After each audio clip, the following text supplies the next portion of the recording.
Halo semuanya. Oke, kali ini aku akan menceritakan tentang apa yang aku lakukan di Jepang. Nah, seperti teman-teman tahu, saat ini aku lagi ada di Jepang dan itu menimbulkan banyak pertanyaan dari teman-teman semua.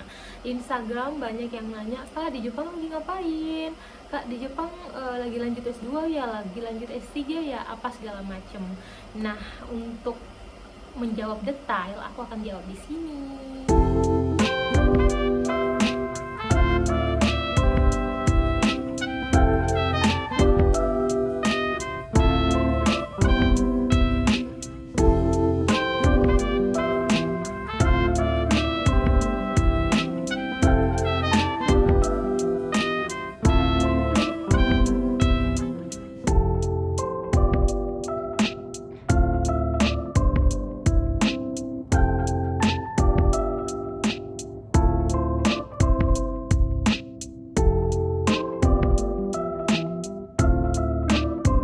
Aku di Jepang lagi mengikuti sebuah kegiatan yang merupakan kegiatan khusus dari beasiswa aku, yaitu PMDSU. Namanya adalah PKPI. Aku tahu peningkatan kualitas publikasi internasional. Jadi yang nanya, PKPI itu apa sih, Kak? Nah, PKPI itu adalah beasiswa khusus PMDSU yang bersifat kompetitif. Jadi teman-teman yang merupakan penerima PMDSU itu bisa banget buat daftar PKPI. Nah, persyaratannya apa? Sebelum ke persyaratan, beasiswa PKPI ini itu ada yang namanya karakteristik penyelenggara. Nah, karakteristik penyelenggaranya ini itu merupakan mitra luar negeri, baik untuk universitas atau mitra riset yang nantinya akan bersedia menjadi host profesor untuk kita. Dan yang dilakukan itu ada dua. Yang pertama adalah penulisan manuskrip atau artikel di bawah bimbingan host profesor yang ada di luar negeri atau kolaborasi riset. Nah, selanjutnya yang kedua adalah melakukan pengujian lanjut. Nah, pengujian lanjut ini bisa dilakukan apabila sampel kita tidak bisa dilakukan pengujian di Indonesia. Untuk PKPI itu sendiri, kegiatannya berlangsung minimal 4 bulan dan maksimal 6 bulan, yang semuanya akan di-cover oleh Dikti. Oke, selanjutnya adalah hal yang paling penting, yaitu komponen pembiayaan. Nah, yang pertama itu adalah tuition fee. Jadi tuition fee ini nanti akan dibayarkan oleh Dikti, tetapi sepengetahuan aku sebaiknya ketika ada tuition fee jangan terlalu tinggi. Kenapa? Karena hal ini tentu juga akan menjadi pertimbangan Dikti kalian bisa terpilih atau tidak. Untuk itu, biasanya setelah melakukan wawancara, Dikti akan meng-calling kita kembali dan meminta untuk tuition fee ini bisa diturunkan, sehingga biasanya promotor kita di Indonesia dengan host profesor itu akan bernegosiasi untuk penurunan tuition fee. Selanjutnya adalah biaya hidup. Nah, biaya hidup ini diberikan sesuai dengan standar beasiswa yang ada di luar negeri. Jadi teman-teman misalnya yang memilih anggaplah PKPI Eropa dengan PKPI Asia, itu bisa saja berbeda nilainya tergantung dari biaya hidup yang ada di negara tersebut dan tentunya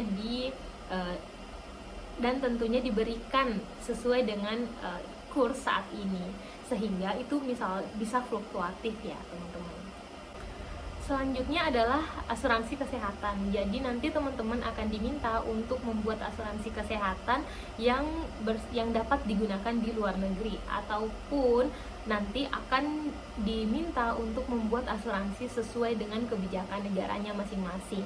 Jadi beda-beda nih teman-teman kalau masalah asuransi. Contoh untuk saya menggunakan asuransi yang ada di Indonesia yang bisa digunakan secara internasional. Nah, beberapa kasus di teman-teman itu dia membuat asuransi di negaranya masing-masing, sehingga untuk asuransi Indonesia yang bersifat internasional itu tidak digunakan. Selanjutnya adalah biaya buku. Nah, biaya buku ini tergantung ya teman-teman, apakah teman-teman menggunakan biaya ini atau tidak. Nah, untuk pemberiannya itu teman-teman tidak diberikan secara langsung, melainkan nanti dalam prosesnya akan ada permintaan untuk membuat semacam RAB, dan disitulah kita masukkan dan disitulah kita memasukkan nilai untuk buku. Tetapi biasanya teman-teman jarang ya yang ada menggunakan, setahu aku. Selanjutnya adalah akomodasi. Jadi akomodasi ini adalah tiket pesawat 1 kali pergi dan 1 kali pulang. Sehingga kalau teman-teman lagi PKPI dan mau bolak-balik, itu teman-teman tanggung sendiri, karena biasanya dari Dikti sendiri itu telah dipesankan di waktu yang sama untuk 1 kali keberangkatan dan 1 kali kepulangan. Dan selain itu biasanya juga akan disertai dengan tiket domestik. Jadi tiket yang kita gunakan itu ada 2, ada tiket domestik dari tempat kita menuju ke Jakarta dan tiket internasional kita yang biasanya akan dari Jakarta ke negara tujuannya kita masing-masing. Pembiayaan selanjutnya yaitu adalah pembiayaan karantina atau PCR yang apabila negara tersebut menginginkan. Biasanya setiap negara kebijakannya berbeda-beda, tetapi ketika misalnya negara tujuan teman-teman itu mengharuskan ada surat keterangan swab atau PCR, itu dari pihak Dikti akan menanggung. Kemudian adalah biaya visa. Jadi biaya visa ini juga akan dibayarkan oleh Dikti. Tetapi ingat teman-teman, yang dibiayai adalah hanya biaya visanya. Untuk biaya seperti akomodasi teman-teman, pembuatan visanya, kemudian biaya apostil, biaya pengiriman pos dan segala macam itu tidak dibiayai. Jadi misalnya teman-teman anggaplah ketika tujuannya Jepang, pembiayaan visanya itu sekitar Rp330.000 dan itulah yang akan dibayarkan oleh pihak Dikti. Jadi ketika teman-teman anggaplah mengurus ke Jakarta, nah biaya akomodasi teman-teman ke Jakarta itu tidak dibiayai. Ketika misalnya teman-teman harus apostil ijazah atau apa segala macam itu, berkas-berkas, dan biasanya itu memakan biaya. Ataupun misalnya teman-teman menggunakan agen, nah agen tersebut juga tidak masuk dalam pembiayaannya Dikti. Jadi pembiayaannya itu khusus untuk visanya sendiri, tidak untuk proses administrasi visanya. Oke, selanjutnya adalah bantuan publikasi. Nah, bantuan publikasi ini diberikan sekitar 15 juta per anak. Jadi, nanti 15 juta ini akan digunakan untuk proses publikasi, karena kita memang dituntut untuk publikasi internasional yang teman-teman tahu biasanya biayanya lebih tinggi jika kita memilih kuarter yang lebih tinggi. Nah, untuk 15 juta ini apabila teman-teman tidak menggunakan atau pas pulang ke Indonesia belum ada jurnal yang terbit, uang 15 juta ini akan dikembalikan kepada Dikti. Sehingga uang ini tetap teman-teman simpan ya. Jangan sampai teman-teman sudah yakin nih, oh ini akan digunakan sehingga nantinya akan terkikis. Nah, itu bisa berakibat fatal pengembalian kepada Dikti. Oke, selanjutnya adalah persyaratan. Ini yang paling penting ya teman-teman. Jangan sampai teman-teman mau ikut padahal teman-teman belum mempersiapkan persyaratannya dengan baik. Apakah teman-teman eligible atau enggak? Nah, yang pertama itu adalah kita belum pernah mengikuti PKPI. Jadi teman-teman ketika sudah mengikuti PKPI itu nggak boleh ikut lagi di gelombang selanjutnya. Kemudian yang kedua adalah sudah melakukan ujian proposal doktoral atau ujian komprehensif.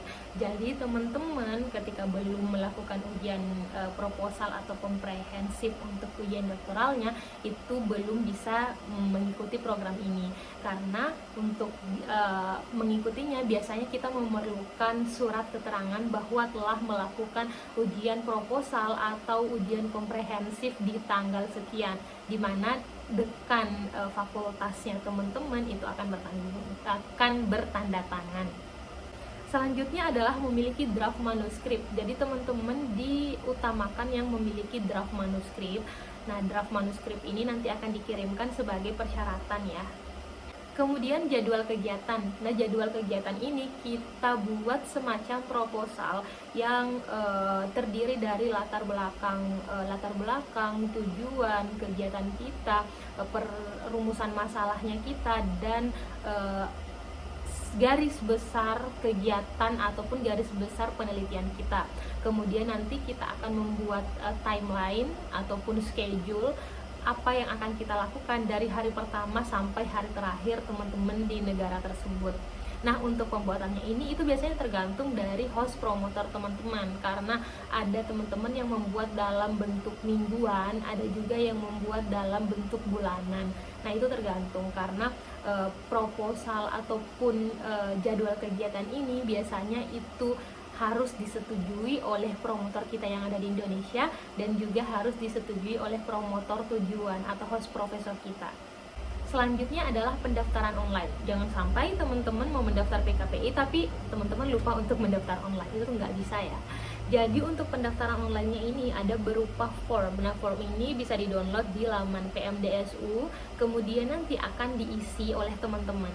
Nah, isiannya itu berupa data diri teman-teman, data diri profesor di Indonesia, data diri profesor yang ada di luar negeri, data diri promotor, dan juga selayang pandang teman-teman, seperti apakah teman-teman pernah mengikuti conference, sudah berapa publikasi, penelitiannya sudah berapa persen, kemudian data diri teman-teman dari sejak S1. Jadi semuanya di situ ada, IPK kalian berapa, kalian di fakultas apa. Nah, itu semuanya akan ditulis di form tersebut. Selanjutnya adalah usulan kegiatan. Usulan kegiatan ini hampir mirip dengan proposal atau schedule tersebut, tapi ini dia lebih rinci lagi menjelaskan tentang penelitian yang akan teman-teman laksanakan. Selanjutnya adalah surat rekomendasi. Jadi surat rekomendasi ini adalah surat yang akan didapatkan dari promotor, sehingga jangan sampai teman-teman membuat plan untuk ke luar negeri tetapi promotor teman-teman sendiri itu belum menyetujui, sehingga nanti akan ada surat rekomendasi tersebut di mana promotor teman-teman akan bertanda tangan. Selanjutnya adalah surat lulus dari dekan. Nah, surat lulus dari dekan seperti yang saya katakan tadi, itu adalah surat yang menyatakan bahwa teman-teman benar-benar telah melakukan ujian proposal di tanggal sekian. Nah, itu nanti akan menjadi salah satu syaratnya. Nah, selanjutnya adalah yang paling penting, ini adalah LOA atau LOI. Nah, LOA ini itu akan diberikan oleh host promotor yang nantinya akan menerima kita. Nah, ini prosesnya itu berbeda-beda, ada yang lama, ada yang cepat.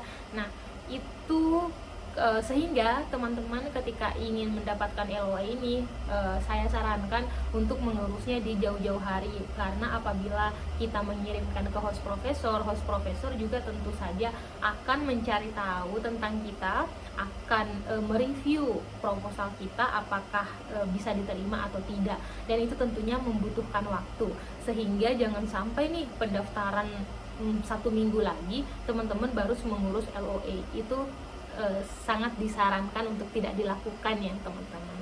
Nah, pengalaman juga untuk LOA ini biasanya itu akan lebih mudah ketika teman-teman memiliki atau kampus teman-teman memiliki MOU dengan universitas tersebut, atau memang promotor teman-teman memiliki hubungan baik dengan host profesor teman-teman, karena ini akan terjadi proses negosiasi ataupun rekomendasi. Jadi biasanya promotor teman-teman akan merekomendasikan teman-teman menitipkan ke host promotor tersebut.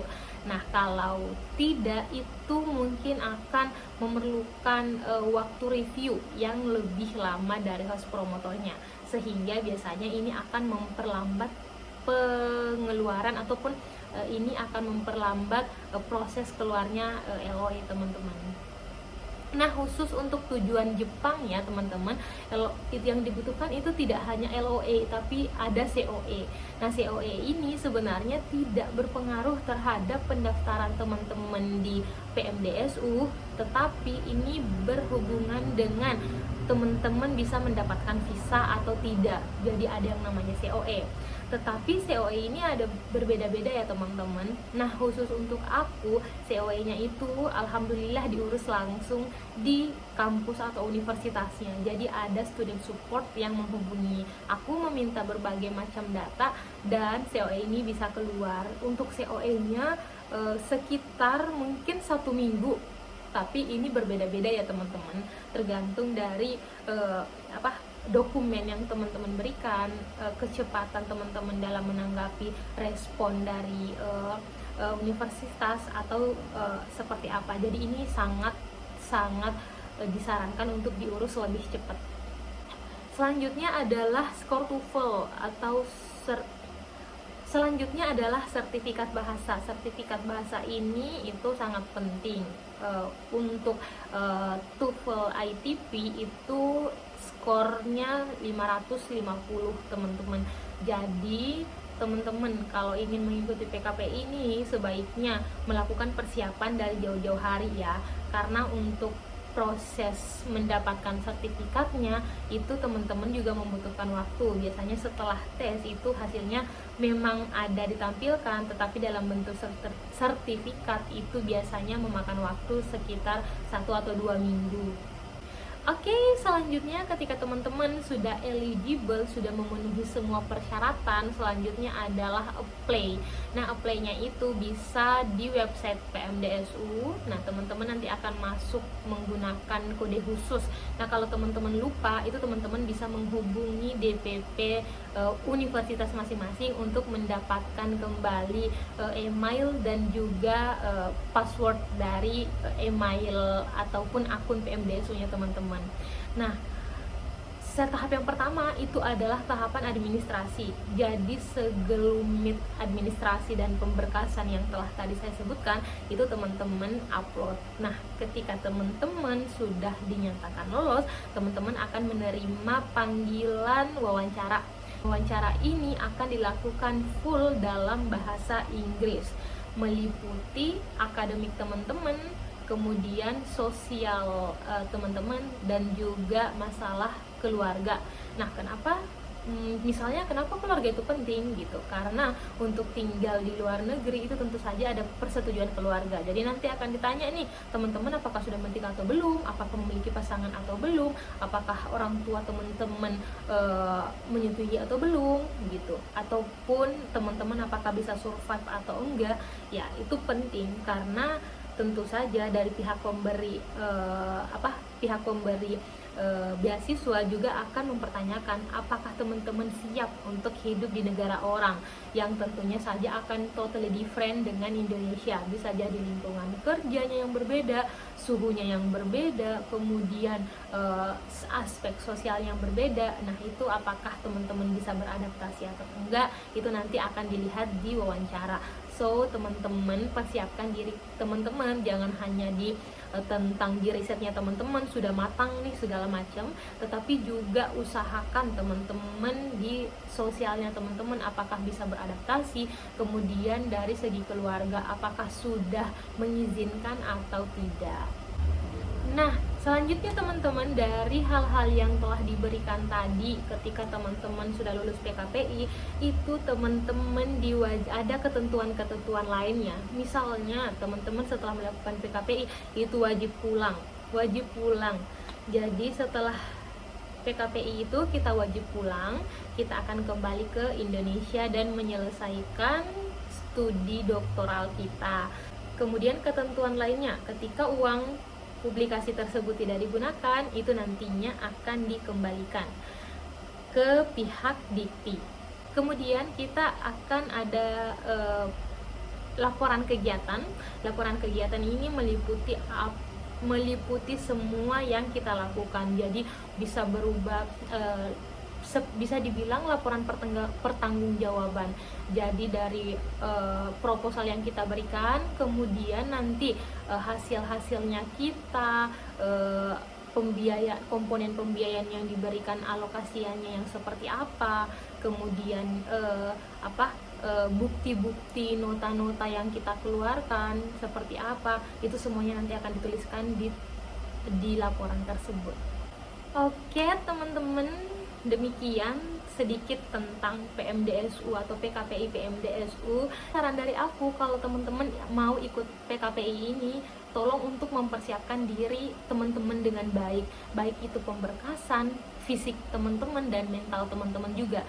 Karena semua yang aku jelaskan tadi ini tidak sesimpel itu ya teman-teman. Biasanya setiap orang punya struggle-nya masing-masing, dan terjadi perbedaan kebijakan di setiap negara tujuan, dan itu yang nantinya akan membuat proses teman-teman dengan teman-teman yang lainnya itu berbeda.